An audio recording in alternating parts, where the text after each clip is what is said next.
Yes.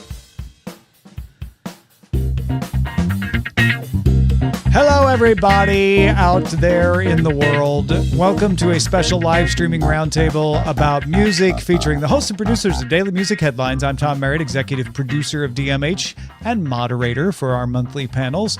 Let's say hello to our hosts and producers, host of Coverbill and Daily Music Headlines, Brian Ibbott. Hello, good to be here. Producer extraordinaire and host of Daily Music Headlines, Eileen Rivera. Oh, Eileen, you're muted on the Zoom. You're muted in the call.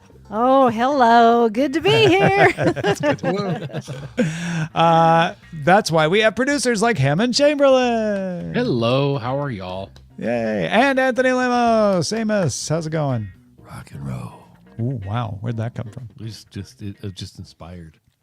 If you are unfamiliar with Daily Music Headlines, it is a 5-minute audio podcast delivered right to your ears in a podcast form or on the Amazon Echo as a flash briefing.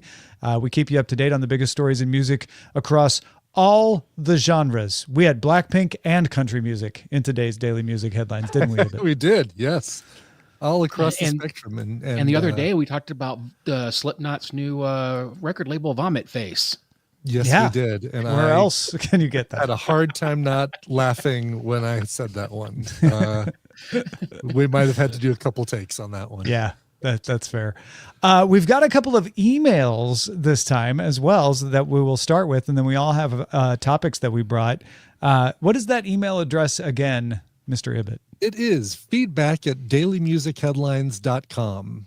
And it's a great Indeed. place to get your comments and feedback because, you know, it works on two levels, music feedback, but also letting us know what you think. So be sure to use it.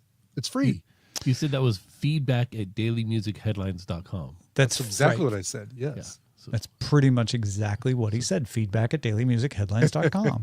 but is it feedback or feedback at dailymusicheadlines.com? Feedback. Feedback. Okay. So however you interpret feedback at dailymusicheadlines.com. That's how you would send an Exactly. email. Right? Wow, you guys Using really your- committed to the bit. I just want to make sure we're clear because, you know, I was a little confused. I don't want A lot of times you say, email us at feedback at dailymusicheadlines.com, and people say, you know, you said it so fast, and Right, now I can't right. remember if it's feedback at dailymusicheadlines.com or not. I might not have really enunciated the D the first time, so it might have been yeah. feedback. Well, Evan heard it properly and wanted to write in and tell us that Evan lives 20 minutes from San Luis Obispo, where the surprise Foo Fighters show took place Saturday night. For context, I got in line to try to buy tickets at 6:15 a.m., and if I had been lucky to get tickets, I would have had to have been in line before midnight. They only sold about 700 tickets, and the venue holds 900. Thankfully, I have seen them once before. Would any of you have stood in line overnight 10 plus hours to see a show like this at such a small venue? And which band or artist could you see yourself doing such a thing for?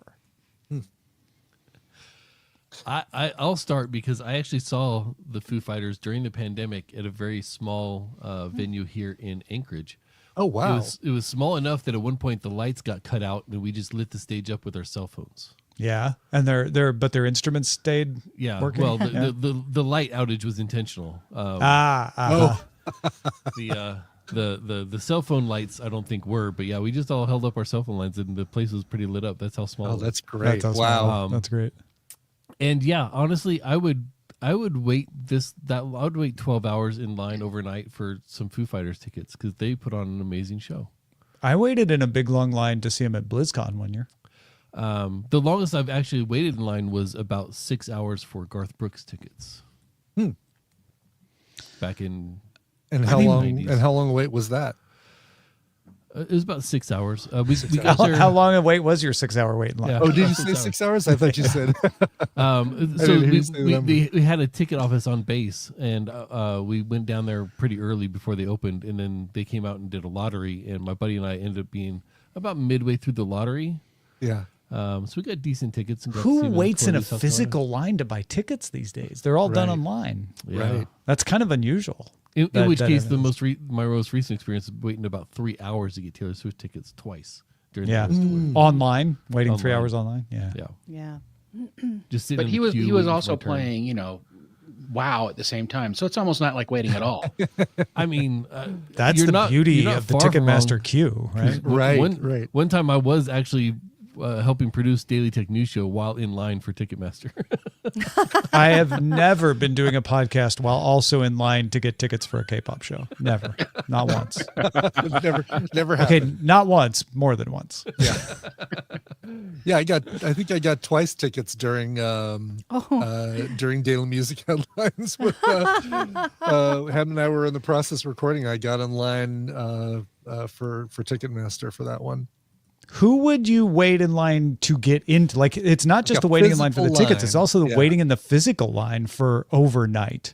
Yeah. Overnight, I'm old, man. I don't know if there's anybody that I would do that for. I was trying to think, like, if the Spice Girls decided to reunite and have a one night only Sphere show, and it's not a small venue, right? That's kind of the exact opposite of a small venue, but it would be, it would just be bombastic and over the top. Because preparing a show like that, sure, one night overnight for all the displays in the Sphere, but that maybe I would put in 3 hours of waiting in line for. But I don't even know. Like, I don't think I do for even my favorite bands. I don't think I do more than 3 hours. I don't think I could do it. I don't think I could stand in line. I No. stand in Yeah. line enough for K-pop, Yeah. but I am old. Like, I just let the kids do it then. Yeah. Like, I don't- Yeah. Waiting in line is a young man's game. Is what we're saying. A young people's game. I Hammond, you were gonna I stayed in line when I was in college for Metallica tickets, and I was in line, like a physical line, for like yeah. 3.5 or 4 hours. But there's no way I'm doing that now. I'm too old. I get too cold. I need a soft mattress. I don't- got to sit down. Yeah, I don't can't stand that long. camp, so sleeping outside for tickets is not a thing I do. Yeah. Yeah, I don't do Black Friday overnight Nope. stuff, and Oh, I don't do God. Yeah, I no. don't do tickets outside. I don't do Black Friday because of crowds, which is the same reason why I don't do like Dragon Con. Yeah, I don't do Black Friday because you don't save a whole lot of money. And a whole lot of effort. right. That's kind of Now the you're thing speaking Every, my every language. time I hear someone talk about Black Friday now, I'm like, they still do that? Yeah, I know. Still a thing. It's not really Black Friday. It's like Tuesday. Black Thursday it's the week afternoon. before. It's Great Black Thursday. Friday month. Right. Yeah. It's October. Why don't even they have Prime days every day? It seems like It's So- it's big discounts on major markups for a week and a half. Right. As Weird Al said, it's the same old sale as yesterday. Yeah. Yep. I have bought things during Black Friday because I needed to buy things that day, Sure. and I was like, oh well, I need this here. Apparently, I'm also- saving money. You didn't get there at midnight to wait in line for when the place No, opened. You got there in the middle of the day and said, "Oh, look at that! They still Oh, have plenty of I them shopped left." online. What are you Look, talking Oh, they about? you still- shopped. they still have I didn't even paste go it. there. I'm an that unrel- lazy. An related question: has anyone slept outside to get a game system? No. No. I've never slept outside in line for anything. I have waited in long lines for iPhones, Twilight tickets, K-pop entry, but yeah, I've never slept overnight to wait in line anywhere. Okay. The only overnight I ever did was for the iPhone 6 Plus, the first Plus model they had. And I was first in line, and I was about 8 hours ahead of the next person in line. Oh wow! So for 8 hours, you were the only person. I was basically I Sitting was there. just opening the door for people as they walked into the Verizon store. They're like, oh, somebody left their chair and the sleeping bag there, and I was like, oh yeah, some people are weird. Before have a good assigned day. seats, we used to wait in line for movies. I was just remembering we waited Yeah. in line for yeah, Attack of the yeah. Clones too. Oh, it's so cute that you have assigned seats there down there in the metropolis of LA. I mean, Well, yeah, we've had when- assigned seats in California since you were 12. Come on. Yeah, Amos. we've had assigned seats. Salt Lake. I think the last thing that didn't have assigned seats, I think, was the movie. Was Spawn. Was the last time I did not have That's assigned not a seats. technological thing. They can do it in Anchorage. really? They just need to do it. Like, they're just not. We it's rare that we fill the theaters here. So, Yeah, so they're like, why bother? Yeah, Yeah. all right, fair. I mean, if you know the theater well enough, you know which seats not to sit in. That's like the way- ones on yeah. base. Like my dad was yeah. military, so going to the base theaters, you know exactly where you couldn't sit. Yeah, you wanted to sit. So there's two places to sit in the base theater. There's the place where you want to sit for the movie, and the place where you don't want to sit for commander's calls. They're the same place, by the way. By the way. All right. We got one other email. It's very short from Wolverine66. Why hasn't The Warning taken over the world? Yeah. This is a Mexican group of sisters, 3 sisters that churn out some really great heavy metal rock. Are these the ones that do the covers? They've done some covers, yes. Yeah. Have they? Okay. That might be I where- didn't see where I've any when we played them on TMS. I think we just played Sick or I can't remember what we played on TMS, but no, they're fantastic. I don't know. They should get a little bit more attention because they're great. But Yeah, I think amazing. I've reached out to them a number of times to try to get interviews, but they're always busy. how long would you wait in line for tickets to see them? Online, not much. How long would you wait in line to get an interview with them? There you go. Probably longer than I would to see the concert. There you Yeah. go. Okay, Yeah, that's good. Okay. See? Maybe it's just me in my algorithm, but I've noticed a trend lately of women doing music that is typically not women based, like ladies going on there and doing like guitar solos for heavy metal and death metal songs, stuff like that. Just like I don't know if it reminds me of the misogyny of the system that's built in, or if I'm just been under a rock of my own for so long. But I love the fact that there's so many women out there that are just thrashing with talent, and it's just so good. But again, that might be an Anthony's algorithm problem. Could Why be. call it a problem, though? Well, I Anthony's mean, algorithm sounds like a show that you need to start doing on the weekends. That's my new podcast just by myself. There you go. Perfect. Well, I mentioned it's either a problem because you don't like it, or it's a problem because it's new and it's novel. Whereas opposed to it should have just been that way all along. Because I've never, as long as I've been listening to metal, I've never known only dudes to listen to metal. Just like I've never known only non-whites listen to rap. Like that's just not how it works, But you don't see the fringes, and I love seeing the fringes, but then that also points out the problem. So Yeah. but either way, there's a couple of amazing Japanese bassists that are just throwing down the big fat farty bass licks that I love so much. Nice. And if you Neely put it on Broche. YouTube, it's great. Neely Broche is an amazing guitarist. She plays, 7 and 8 string guitars. She was one of the touring guitarists for Metalocalypse. She's amazing. More chicks in metal, please. Well, one chick that could probably do metal is Taylor Swift. So let's start with our first topic. Eileen, what is your topic? Okay, so, Taylor just released her album, Life of a Showgirl, and, there's a lot of varying opinions on the album. And my algorithm seems to be giving me a lot of millennial girls who are saying she's ruining music. Like, this is a terrible release. The lyrics are crappy. What happened? Some of them are like blaming Travis, and I'm like, well, she's getting married, guys. Like, I don't know. And she's very proud of this album. I don't think I'm a Swiftie. I really appreciate her music. I love Midnight's Reputation in 1989. Those are my 3 favorite albums of hers. And I saw her on tour, and she's incredible. So I think she's an amazing artist. I don't know that I hate this album, but I'm just confused. Like, so many people, maybe I need to like really read into the lyrics, because people are like, the lyrics are really cringe. I'm like, oh, okay. And I'm just confused. Like, wow, there's so much, either people are just like, oh, and the people that like her music they're just soldiers. They're just Swifties who are never going to not like her music. So you can't be right, even though this album has sold so much, more than all of our other albums.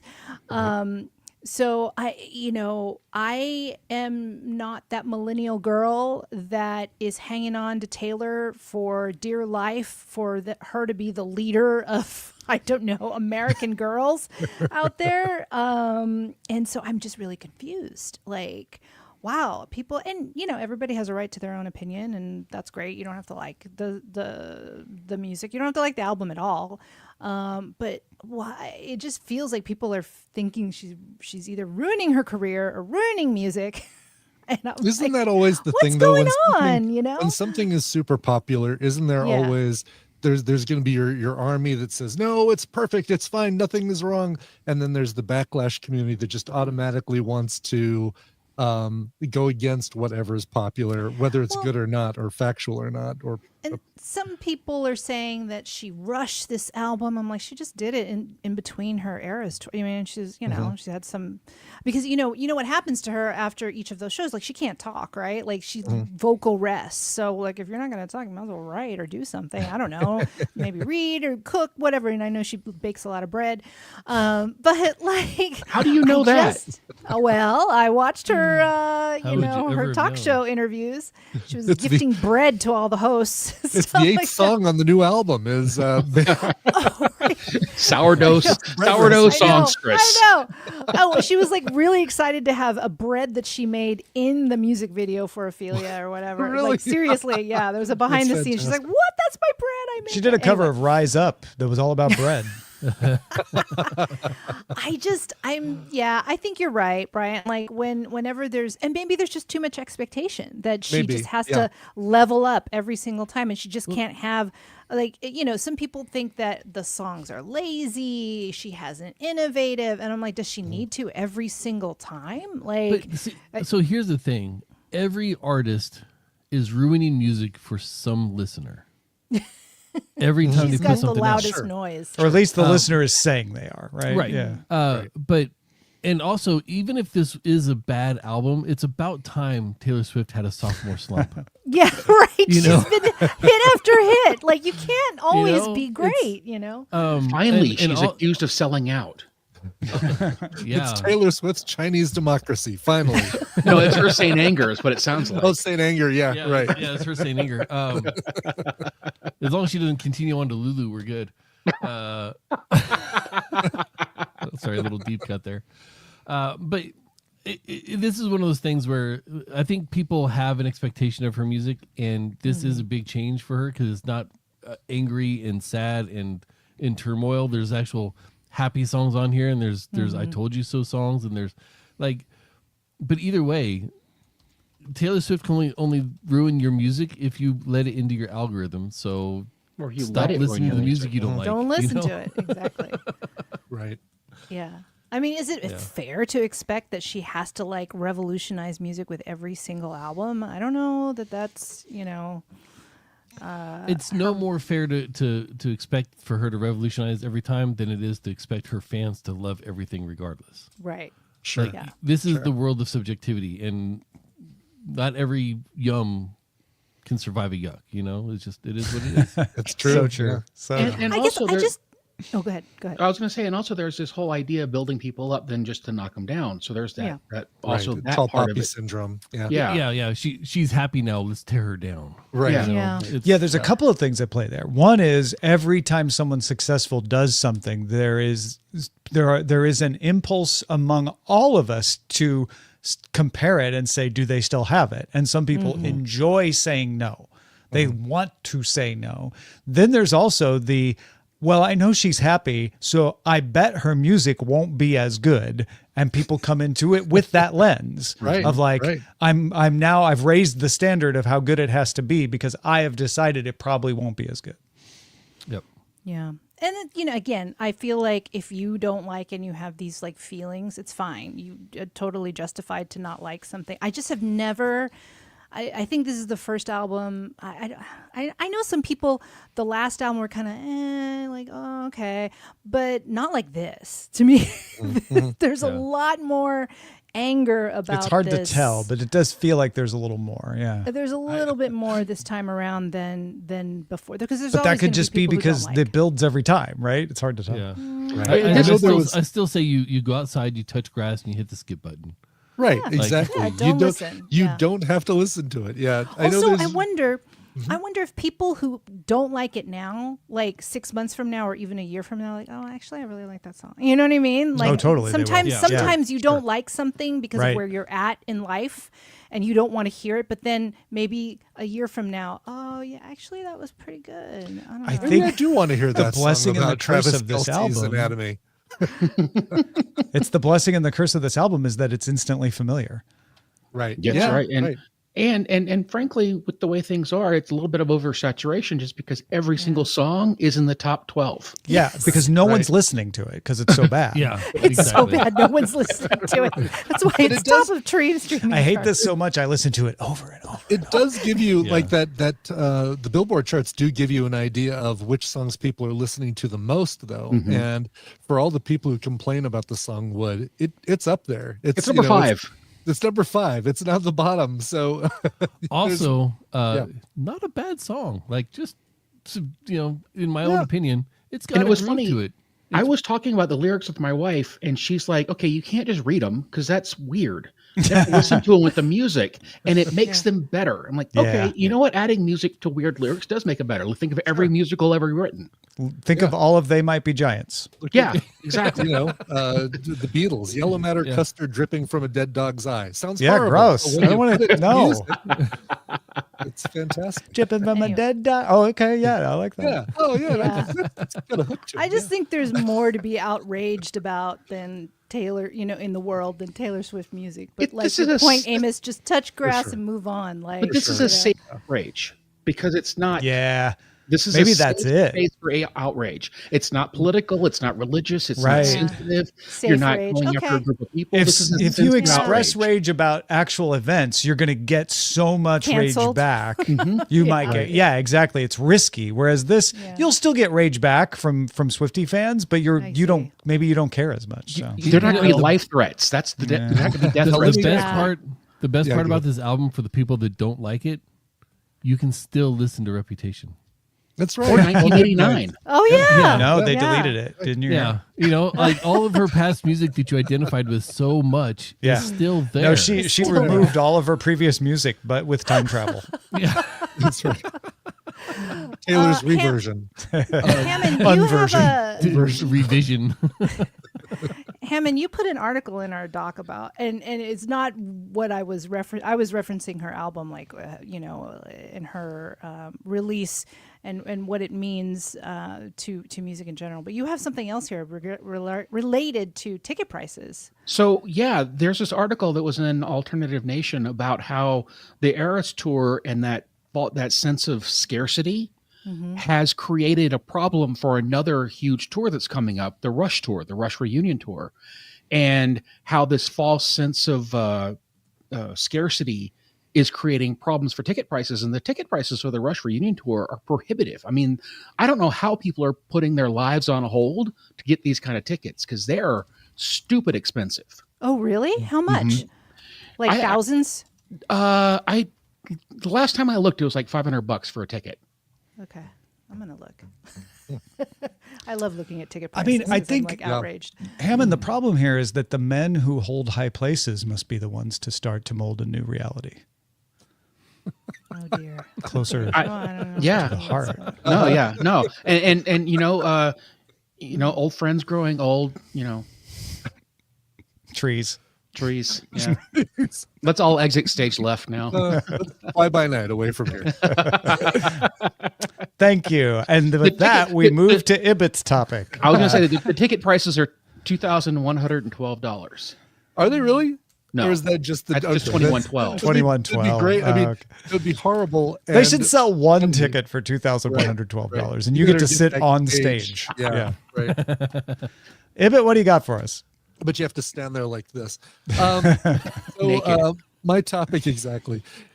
Is there a producer whose work you'll track down no matter what artist they're working with? We've talked about bands that, no matter what, they put out a new album, I don't have to stream it to know that I'm going to want to buy a physical copy of it just because. Oh, that's a great question. Yeah. Purposes.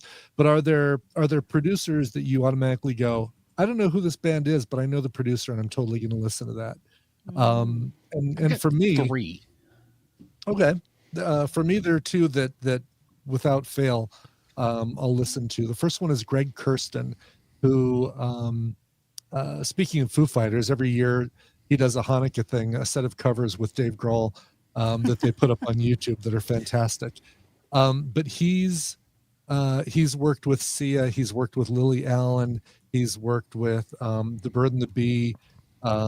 Actually, he is the bee in The Bird and the Bee. Oh, he's the bee. Oh, okay. the bee. I was like wondering why that sounded If vaguely Nora familiar. George is the bird, then Okay. then he is the bee. It started in a band called Action Figure Party, and had some fun stuff there. Geggy Ta, I think, actually was his first deal, and a song called Thank You.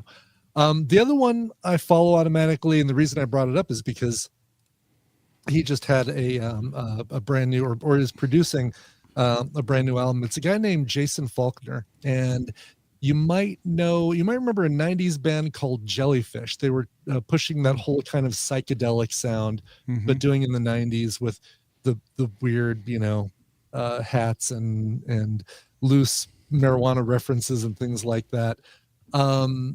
Jason Faulkner is just produced a brand new album from a band called Bird Streets, called The Escape Artists. Just came out this last Friday, and this is a band I'd never heard of, but because of Jason Faulkner's production, I automatically said, great, I'm going to listen to it. And I ended up loving it.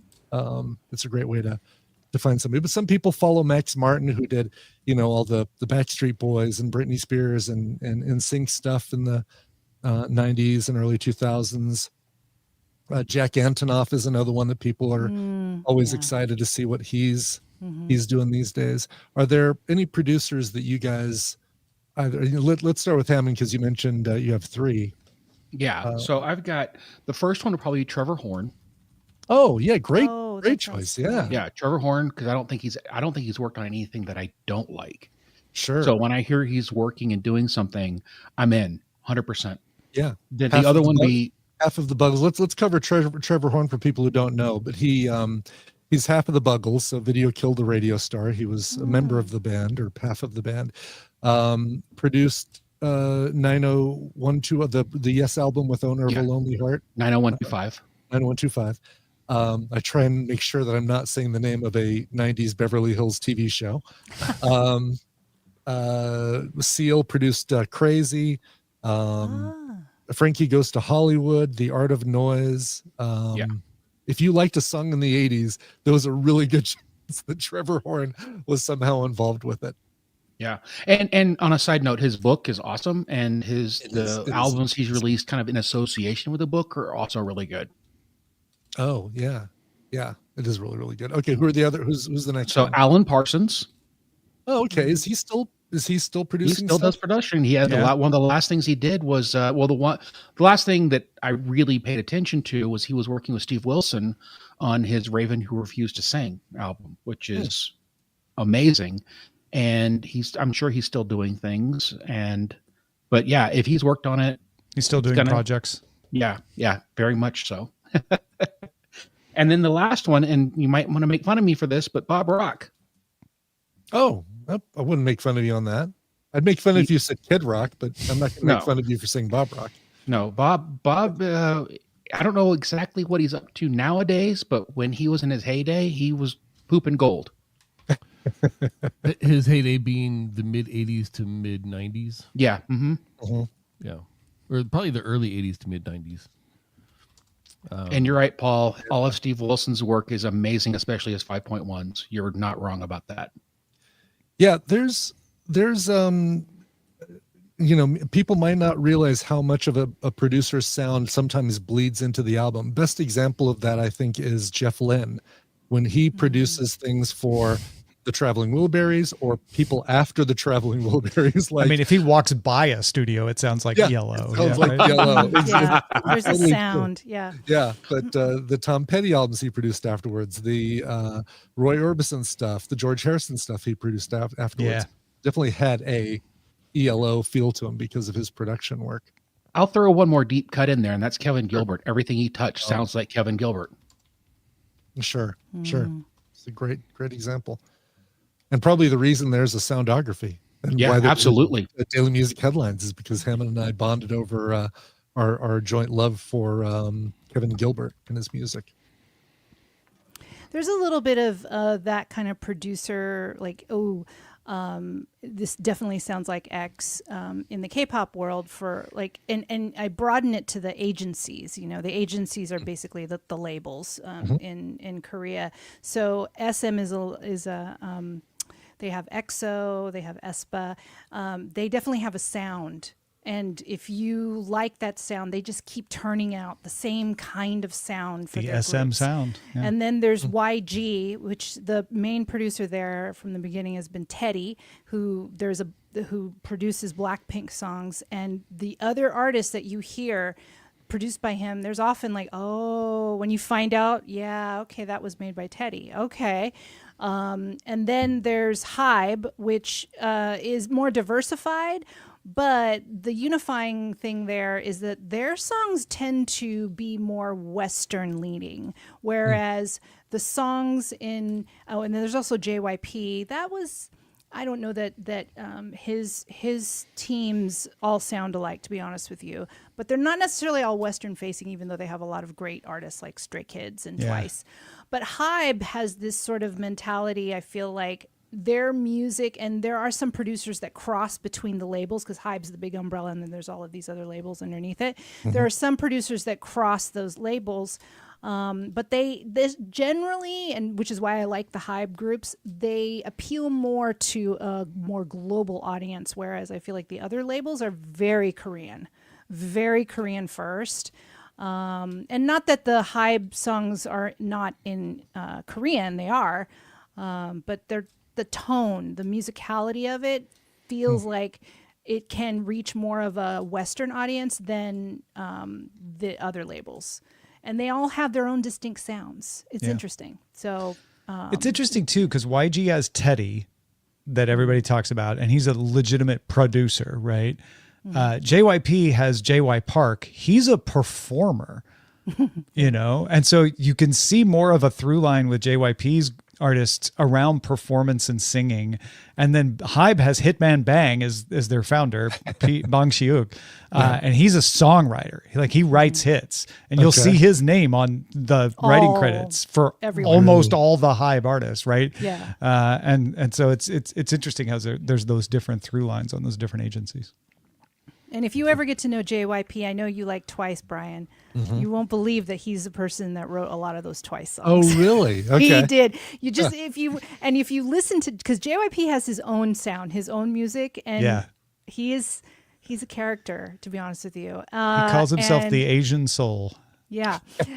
And you're like, wait, but he wrote this song of Twice and this song Wow. of, you know, obviously he's got musicality to, produce for these girls, they don't have to reflect him, and they can't sing songs that he would sing. I mean, I guess they could, but it would be weird. It'll be, if you ever, JYP is a character, but he, we got to see him live perform, and I was like, what is happening? He ended up collaborating with Anderson .Paak on stage. I was like, what is happening? What is happening here? It's crazy. And I loved every minute of it, but I don't listen to his music, but it's interesting that I do listen to his artists. So he does not produce for Stray Kids, which is under his label. They do their own stuff, and they're very different compared to some of the other, really? Sound-wise, just a whole sound-wise, They're more just rock, harder edge. Yeah, harder edge. Yeah, they've always produced their own music, but it's interesting that they definitely do not. They have their own sound, but they're under JYP. So Okay. I'm going to have to go with Pharrell Williams. Yeah. Oh, good. Yeah. Agreed. Yeah, 100% agreed. Yeah. He just he's got a way with bringing music together and bringing a beat together for different voices and things like that. And whether it's by himself or with Chad, it's just. And a lot of people don't realize that when Pharrell produces, that doesn't mean he's featured. You may not not even know he produced it unless you look at the liner notes. Right. Yep. And the Neptune's been active since 1986, and Pharrell's been doing stuff alone since 2001. But yeah, it's just the way that they see the music flow through. I'll hear something, I'll be like, there's something that I didn't expect in this, and that's got to be Pharrell, and you'll find that it is. And yeah. I know it's a little little genre specific, but yeah, Pharrell No, Williams that's a is just- great pick. No. No, he's a really he's- good producer too. Well, Yeah. he produces for. It feels like one genre, but then it is multiple. You know. Well, it's because you don't see Yeah. you don't see the production credits for a lot of songs that come out and hit the radio and stuff like that. So Yeah. Yeah. Yeah. What's your Yeah. favorite of his? honestly, my favorite, the Neptunes produced it. It's a Snoop Dogg song, but he features "Drop It Like It's Hot." Oh, Just drop it like it's hot. The construction of that beat, it's only like 4 instruments, and it just Yeah. carries you through the entire song, and it's so good. It's so clean, and of course, like I said, I like big fat farty bass. So anytime you're gonna give me a nice rumble around the 20 hertz, I'm in. I'm down. That's awesome. That's awesome. I love it. Well, to underline the conversation, these are not necessarily my favorite producers because we've kind of mentioned all of mine in the course, but we must just say the names George Martin, Quincy Jones, Rick Rubin. sure. Like I don't know what else y'all want to throw out there, but Yeah. you kind of even The forget best. those people are producers. They're so huge, right? Yeah. And you almost feel like you're confining them by calling them just Yeah. producers because they define a sound, they define a genre. I mean, Dre too. Yeah, I was actually going to say Dre, and I was like, yeah, but Dre's production is fairly limited. If you took the people inspired by Dre or that worked with Dre and spread them out, it's basically the entire industry. But Dre himself, as far as his production credits, they're not as expansive as say the Neptunes. But yeah, he's amazing at what he does. And who teamed up with him for beats? Oh, I don't know. Yeah. He's also produced some great stuff. Like he produced Jimmy Iovine. Jimmy Iovine. Oh, right. Yeah. Produced some Fleetwood Didn't he work Mac with? stuff. and There's that everything else. documentary about the two of them, and I think he worked with. Yeah, he's done some really cool stuff. Yeah. There's so many great producers, but as far as like actively working right now, Neptunes. Yeah. Pharrell. All right, Hammond, your turn. What you All got right. for a topic? I'm asking, do any of you guys play musical instruments? If so, what? And if you don't, what would you want to play? Let's start with Amos because I know what he does. Let's start there. He plays a really farty bass. No, but that And does tie how in. does he play it? So I play drums poorly. If I would love to be better at drums, but if I could just pick an instrument to play and just be really good at it, it would either be like a bass, like a stand up bass, or the piano. I think those are just the very dynamic instruments that can carry you quite a ways. But I settled on drums because I always like to feel the beat, and there's no better Big way to farty feel the beat? beat than the big farty beat. There's no better way to feel the beat than when you're actually creating the beat by banging on things. So, simple answer for me. Yeah, that's good. That's really good. Brian. For me, guitar. I don't play. I took piano lessons as a kid. Didn't stick. I can play things by ear. So if I hear a song, I can tune it out on a piano and at least get the melody.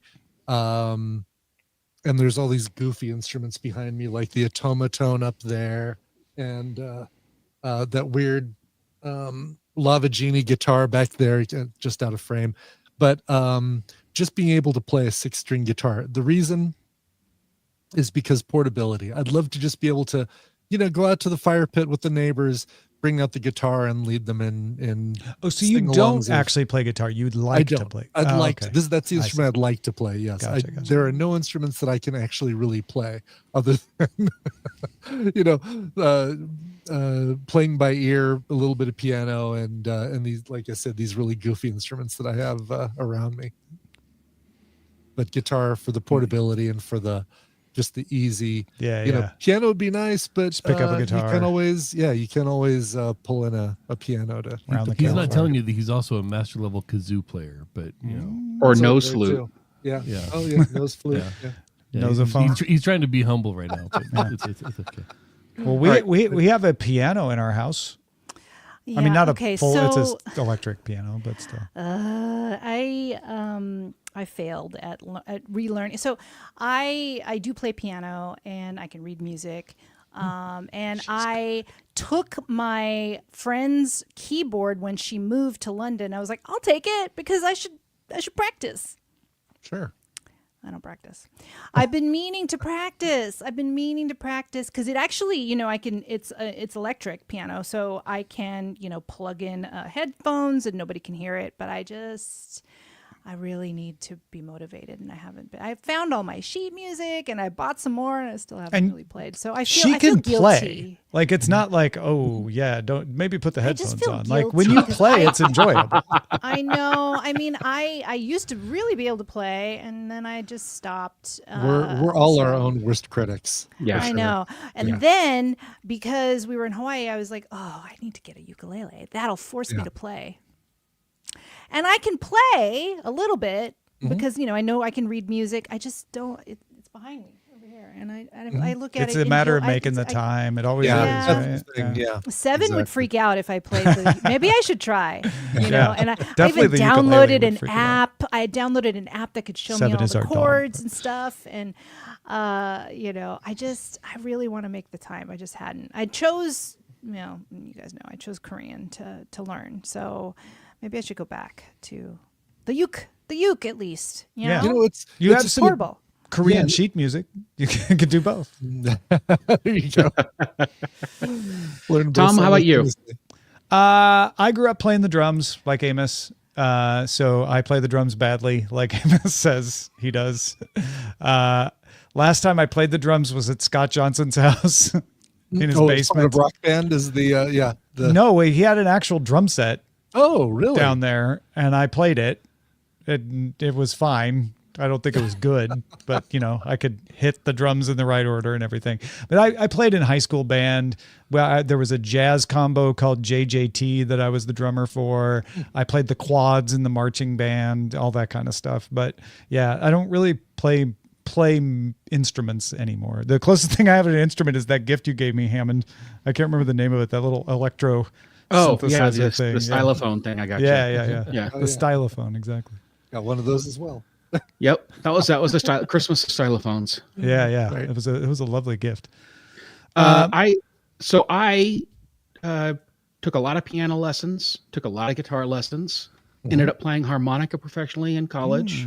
Professionally, nice. Yeah, I've been on, I did live stuff, studio stuff. I'll never forget the first time my name showed up in a CD. I was like, wow, that's amazing. And then in 2010, my wife bought me a Chapman stick. I've been learning how to play that for the last, 15 years or so. And then I own a Sound Urchin, which is a noisemaker. Mm-hmm. And then I also own an electric doorstop, which is really fun to play. You've played both of those for me on during when we're about to record DMA. And it's fascinating the noises those things put out. Yeah, boy, I've wanted to pick up a theremin. Every once in a while, I just peruse Facebook Marketplace for either a theremin or a keytar. Theremin seems like an instrument you could make at a I would properly think equipped so. hobby Yeah. store. They Like, sell sure. kits. Yeah, Kits, absolutely. which are substantially cheaper than the pre-made ones. Pre-made ones are stupid expensive, like $300 or something. Yeah, but you can probably get a kit. Eileen, do you have breaking news or something? It looks like you. No. I just forgot to tell you guys I was in the marching band, so I played flute Oh. and piccolo too.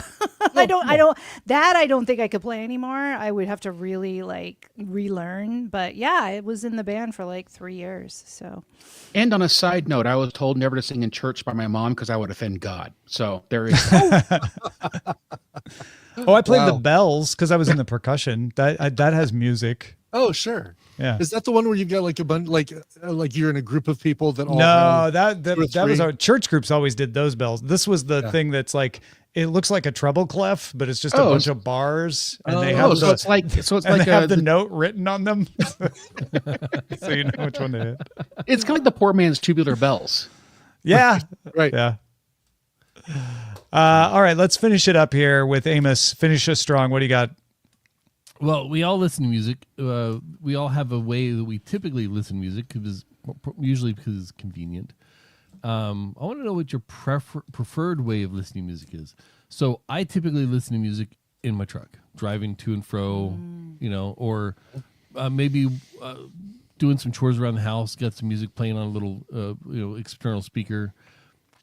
My preferred way to listen to music is actually sitting around, almost in a bar, but quieter, where music is in the background instead of having something you have to yell over, with a group of people that are also enjoying the same genre of music.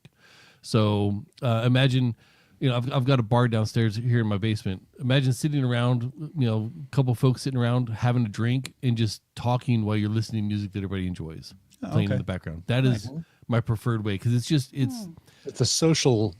It is. Event. It brings up conversation, and it brings up community. And if you share a song, even if you don't share opinions about something, you still have something in common. It's just, I really love how music enhances a situation, and it just adds to the ambiance of the whole thing. It adds cohesion to it.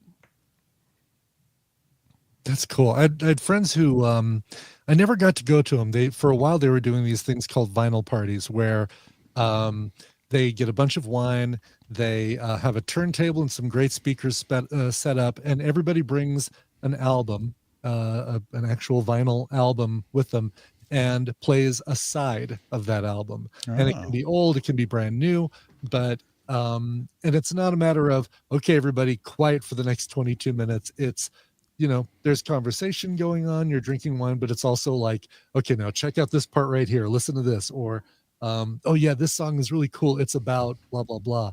But at least that's how he described it to me, and I never got to go because he had it on nights that we were doing trivia or doing other things. So I'm gonna try, and if he doesn't bring him back himself, I might bring him. So your preferred way to listen to music you've never done? Well, I don't know if that's my preferred, but that's kind of in line with what Anthony was saying. For me, it's funny you bring up the car. I feel like the car is a great sounding board. It's a great acoustical space to listen to music, and that's where I listen to most of my music. Otherwise, it's here at the desk with headphones. If there's a brand new album from an artist that I like, I'll put it on the morning it comes out, listen to it with headphones. But after that first listen, 2 or 3 more times in the car, probably. I love listening in the car, especially if you have a vehicle that's got a decent subwoofer on it. Mm-hmm. Yeah, once again, big farty bass. Yep. Big farty bass. All right. It seems to be, if this episode had a title, it would be. Yeah, if we had show titles, that's what that would be. Changing it from his Taylor Swift ruining music to Big Farty Bass. Or just how about his Taylor Swift's Big Farty Bass ruining music? I think we've got a winner. Perfect. For Eileen, me, how about you? Oh yeah. No, go ahead, Eileen. Go ahead.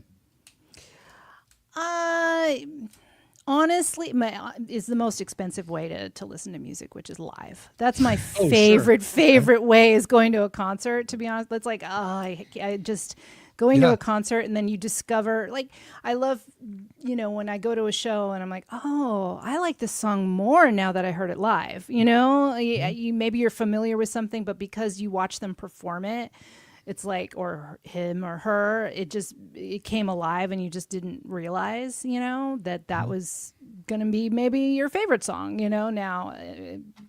So yeah, that's probably my favorite way, but like, obviously I can't do that all the time.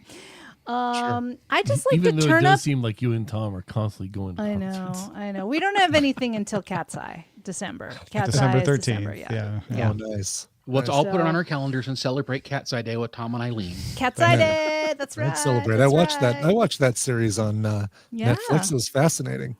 They're good. I'll celebrate They're really privately on my own. Okay. There Yeah. you go. With your family.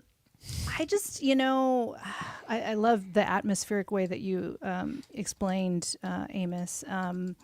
I guess for me, I don't go out much other than going to, concerts. I just like to turn it up, at home. I like to, have it on and as loud as possible if it's not bothering Tom. Or, no, this is not my preferred way. This is not my preferred way. And I've tried to come at peace with spatial music. I don't know that I'm there yet. I don't love it. It bothers me sometimes because I know that they're forcing, certain sounds to go to the left or behind, and that wasn't the original intent with older music. There might be new songs now that are made with the intent of spatial music. I don't I still don't know that I love it. Sometimes it's interesting, but for the most part, I really can't stand it. So sometimes listening to it here, I will turn it off. But when I turn it on every once in a while, I'm like, oh, yeah, okay. Oh, yeah, I don't like that. I mean, I guess it's maybe kind of like seeing them live, but not really. It's not the same. When it's recorded, I want to hear it proper, not like Yeah. way to the left or way to the right. Artificial. Yeah. Or change when you I don't move. know. And maybe it'll get better too. Maybe the technology will get better, but I'm still not there. As much as I like watching live music, because I absolutely do, I didn't pick concerts as my favorite, like my preferred way, because for me, music is communal. It's at a concert, typically it's too loud to talk to the person next to you, so you can't really you can have the shared experience of seeing the music being played or presented, but you can't discuss the music. You can't it's not a communal thing where you're enjoying it with someone else. You're just enjoying it next to someone else. You don't consider shouting, "Oh my god," to be the kind of conversation you're looking for. No, it's Right. yeah, but I love live music, but that's why I can't make that as my preferred method, because it's not as communal. The To me, lines it's going into the communal concert are because- awesome. I agree with you. It's not the kind of communal that you describe, but it is. We're all singing song. We're all singing the same song together. To me, that's We're all the same communal. color light We're sticks. all the same color light sticks. Like, to me, it's like it's a different kind of communal where we're I'm in the room definitely with people who all want to hear the same things, and that feels good, that I feel safe in that moment, so that's where I feel. But you're right, you can't discuss it. I mean, I went to a show on Saturday, and I remember this girl turned to me when something happened. I'm like, I know, and that's all we could say, Yeah, right. oh my God, that's it, that's all we could say, because it's so loud, right? So you can't really keep talking about what just happened. Right. But it's still, to me, it is still communal, because we're all just like, oh my It's a God, different way, swaying, yeah, but it's still, and people are dancing, having a good time. I love it, seeing people just be so excited. And that's what a concert is. It's an escalated, it's a heightened, because you're like, oh my God, I'm hearing this live. So it's way different than the communal that is preferred to you, Amos. I think it's good. I think your way is great. I just maybe I just don't have enough conversations with people about music that I like. Step it up, Tom. Yeah, I know. Right. It's a shame we don't have a show where we could do it more. We just turned it up too loud and we Yeah, can't hear right. each other.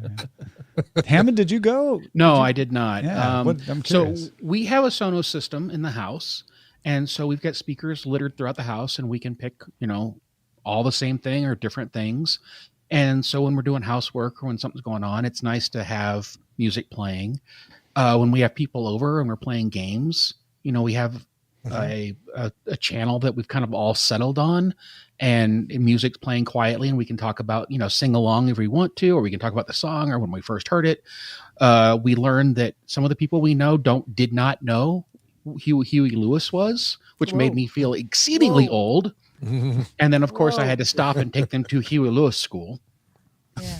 And push my glasses up and take them to class about Huey Lewis. But there's that. The car's awesome. Is that that's a 4-year degree, right? Yeah, exactly. 4, because that's the album. Yeah. 4. And they learn about FORE. sports. They learn about It's a Small World. Okay. Fourscore, all of And a new drug is encouraged. Yes, exactly. The biology class teaches them where the heart of rock and roll is. And they are still stuck to it. The one thing that no one mentioned is I really enjoy the 5.1 mixes. I will go out of my way to find, an album that I like in 5.1, and then take the time to sit down and put it in the 5.1 system and really take the time to enjoy something that's been crafted like that. And it takes time. You have to make effort to do it. And most of the time I'm by myself because no one else in the house wants to listen to In Absentia or, Toy Matinee in 5.1 or, Sure. Eye in the Sky in 4.1 or 5.1. So it's, it's up to me to make the time to do it. But it really is probably like the time that I enjoy the most. And it reminds me of being a kid again, because you're listening to an album in your room kind of by yourself or experiencing something new. So that's probably my favorite way, other than the social aspect. For the younger audience, 5.1 is spatial audio before the spatial. Mm-hmm. Yeah. Right. 5.1 is like spatial audio, but it doesn't care where you look. Yeah. Right. It doesn't change when you change your head It doesn't position. follow you. Right. That's good. And that's the thing that bothers you, Eileen, is that it follows you. It's not the I don't 5.1. like it. It's the, yeah. No, I get it. Yeah, I don't. Yeah. Yeah. I guess my favorite way is in the car, just screaming lyrics to myself or my dog when I'm alone. It's really fun to sing along. Yeah. I also do like the experience of like putting on a vinyl record and over the ear headphones and really enjoying it. But I never actually do that. Not anymore. Who's got the time? But yeah, I Yeah. mean, that was my preferred way. If you would have asked me 30 years ago, it was getting the album, bringing it home, putting the headphones on, unfolding the lyric sheet, and reading along with the lyrics as you listen to the album for the first Yeah, time. But yeah. Oh, yeah. I don't have time for that anymore. For me, it would have been going over to my girlfriend's house, grabbing her mom's vinyl, putting it on her dad's system, and listening to it while she did homework. Oh, nice. Nice. One of my favorite music listening experiences, my friend Joe Vaughn had his older brother's record collection, and we would just sit there and listen to punk rock and all this stuff that we had no idea existed until he inherited his brother's record collection. It was great. You know what I actually been listening to a lot of is on YouTube, just various DJs on YouTube just doing an hour mix, and they'll tell you like, oh, this is 90s mix, 2002 mix, or I don't know, or even beat jazz mix or whatever. I just it's almost like radio, but not programmed from a station. It's programmed from one person's head, and they often show themselves with a turntable. Or just sitting somewhere. Yeah. And I don't know. I like it. I like just hearing whatever they have, Somebody I know curating a good I like mix. the Yeah. curated mix that, these DJs do. And, they do a little bit of mixing, to transition from one song to another. I'm not talking about like EDM stuff. I'm talking about just Sure. like Oh, it'd be they're like playing city one pop or something song. like that. Yeah. Yeah. They're Like a playing good like old one fashioned song beat after mix another. from a dance club. Yeah. There's a time in Southern California where one of the major stations out of LA had a DJ that would play every Thursday, Friday, and Saturday night, and they would just play the radio edits of the songs, but they would mix them together, and actually it'd be like a live DJ set the entire Nice. time. That's and so cool. It was great. Like he would fade out, and the commercial would come on, and he'd come back, and he'd almost like remind you, this is what we were doing before, and then move into something new. And it was probably late junior high, early high school when I was hearing it. It was almost like a little So pirate station. 2002 to 2004. Yeah. 90 to 93 maybe. Okay. But yeah, it was great, and I really enjoyed that. And I don't know why I don't listen to stuff like that now. You could probably find it on YouTube. Yeah. I bet. Yep. I'm sure you What's could. great about YouTube too is that they're DJs from all around the world. So what I like about that is like I get a sense of, oh, okay, they Japan knows this music, or South Africa, or whatever, like we're all listening to some of the same things, but then there's mixed in there stuff that maybe I've never heard before, which is cool. Yet today, Brian and our goal was to find a top 5 list on the charts that did not have Taylor Swift on it. Or golden. Yeah. Yeah. And, Or golden. Yeah. It was a so little the scavenger. alternative streaming chart is what we went with today. Yeah. And it worked out very well. Lots of Alternative songs. streaming, so it's not on the internet. It's like over Pigeon. It's over 10. It's over 10, you mean the 10 music cans and was string. alternative. Oh yeah. Yeah, it's on a LAN somewhere. Right. Alternatives to streaming. Yes. Yeah. Well, thanks everybody for hanging out with us and chatting music with us. Hope you're subscribed to Daily Music Headlines. If you're not already, go check it out, dailymusicheadlines.com. Put it in your podcast of choice. Before we get out of here, let's let everybody tell you where to find more of them, starting with you, Brian Ibbett. Yeah, you can find me at coverville.com, frogpants.com/TMS for the morning stream, and all the socials at Coverville. Fantastic. Hammond? You can find me at the show Brian didn't mention at Soundography at soundography.com. Now I know There's a lot who of his shows I favorite. didn't mention. Now I know his favorite co-host is. Oh, geez. And then beyond the playlist, Tina. TJ Hammond C, kind of everywhere.